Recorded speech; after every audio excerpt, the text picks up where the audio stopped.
வேட்பாளர் சுமேகான் அவர்கள் இங்கே உங்களுடைய வாக்கு சேகரிக்க வந்து கொண்டிருக்கிறார்கள். சமத்து மக்களுக்கு ஆதரவு பெற்ற வேட்பாளர் தமிழக முதலமைச்சர் அவர்கள் தமிழ்நாட்டில் இருக்கின்ற பெண்களுக்கு தொலைநோக்கு திட்டமாக பல திட்டங்களை அறிவித்திருக்கிறார்கள்.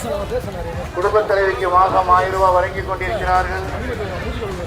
மாணவிகளுக்கு மாதம் 1000 ரூபாய் வழங்கிக் கொண்டிருக்கிறார்கள். கல்லூரியில் படிக்கின்ற மாணவிகளுக்கு வழங்கிக் கொண்டிருக்கிறார்கள். அது மட்டுமல்லாமல் ஆரம்பம் முதல் 8ஆம் வகுப்பு வரை படிக்கின்ற மாணவர்களுக்கு பெருந்தலைவர் காமராஜருடைய கனவான காலை உணவு திட்டத்தை வழங்கி இன்றைக்கு அரசு பள்ளியில் அதிகமான மாணவர்களை சேர்க்கக்கூடிய அளவிலே இன்றைக்கு தமிழ்நாடு முதலமைச்சர்கள் பெரிய சாதனை செய்திருக்கிறார்கள்.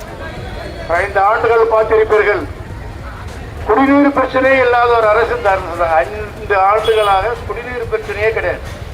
கோடையில கூட மழை பெய்துகிட்டே இருக்கிறது, கோடையில கூட மழை பெய்து கொண்டிருக்கிறது. அந்த அளவுக்கு ஒரு சிறப்பான ஆட்சியை தமிழ்நாடு முதலமைச்சர் அவர்கள் தளபதிகள் வழங்கி கொண்டிருக்கிறார்கள்.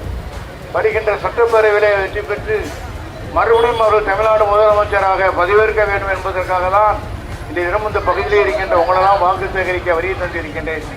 அருமை சகோதரர் வேட்பாளர் அவர்கள் ஒரு மருத்துவர் என்று சொன்னாலே எனக்கு முன்னால் பேசுகின்ற போது சொன்னார்கள், கொரோனா பீரியடில் பல ஆயிரக்கணக்கான பேரை பாதுகாக்கியவர் அருமை மருத்துவர் அவர்கள். அந்த அளவுக்கு ஒரு பப்ளிக் ரொம்ப ஏழை எளிய மக்களை மதிக்கக்கூடியவர், ஒரு எளிமையான மருத்துவர்.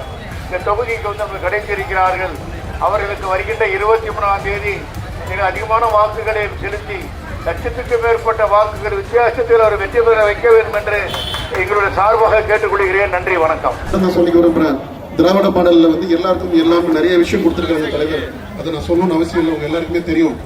மகளிர் உதவி தொகையாகட்டும், விடியல் பயணமாகட்டும், காலை உணவு திட்டமாகட்டும், மடிக்கணினி திட்டமாகட்டும், மீனவர்களுக்கான திட்டமாகட்டும், முதியோருக்கான திட்டமாகட்டும், மாற்றுத்திறனாளிகளுக்கான திட்டமாகட்டும், இப்படி சொல்லிக்கிட்டே போகலாம். பிறந்ததிலிருந்து இறக்கும் வரைக்கும் திட்டம் கொடுத்த ஒரே தலைவர் கழக தலைவர் அவர்கள் தான். வயசு வித்தியாசம் இல்லாமல், இனம் மொழி வேறுபாடு இல்லாமல், கட்சி வேறுபாடு இல்லாமல், மத வேறுபாடு இல்லாமல் எல்லாருக்கும் எல்லாம் செஞ்ச நம்ம தலைவர் அவர்கள் மீண்டும் முத்துவேல் கருணாநிதி ஸ்டாலின் எனும் நான் என்று பதவியேற்பு விழாவில் கண்டிப்பாக ராயபுரத்தில் உங்களின் சட்டமன்ற உறுப்பினராக நான் கண்டிப்பாக அவரிடம் சென்று உங்கள் வாக்குகள் வெற்றியை நான் அவரிடம் சமர்ப்பிப்பேன் என்று கூறி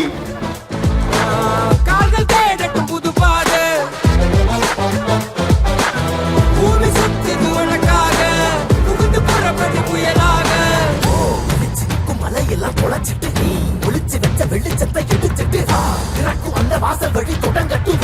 நடக்க இங்க வேலி எல்லாம்